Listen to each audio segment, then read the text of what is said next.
आपापल्या बेंच खाली चित्र वगैरे आहे का एकदा बघून घ्या.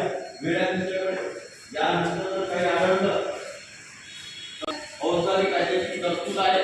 यापुढे कुठल्याही परीक्षा तुम्हाला देता येणार नाही, म्हणून नंतर कुठल्याही प्रकारचा एक्सक्यूज तुमचा ऐकला नाही. विषयाशी संबंधित कुठल्याही बेंचवर जर एक शब्द जरी त्या ठिकाणी लिहून आढळलं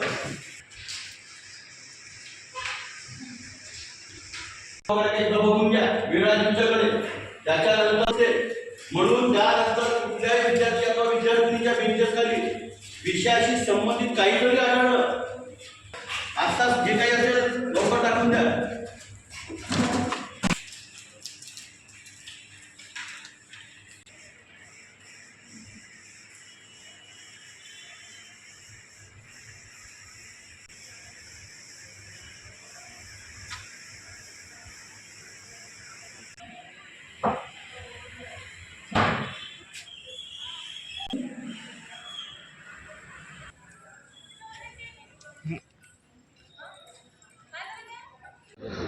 महाराष्ट्र शासनाने परीक्षेच्या संदर्भामध्ये ज्या काही SOP ज्या काही सूचना केंद्रावर सुसज्ज करण्याच्या ज्या निर्देश दिलेले आहे त्या सर्व निर्देशाचं तंतोतंत पालन आमच्या महाविद्यालयाच्या केंद्रावर होते आहे.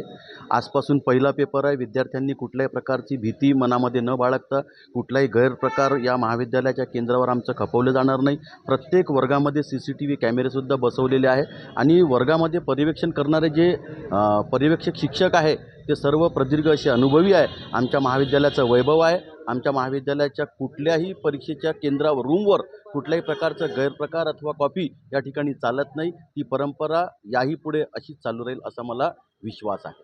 आम्ही प्रत्येक वर्गामध्ये पर्यवेक्षण त्यासोबत रिलीवर आणि प्रत्येक शिक्षकांसोबत एक सहकारी शिक्षकसुद्धा आम्ही त्या ठिकाणी नेमलेला आहे.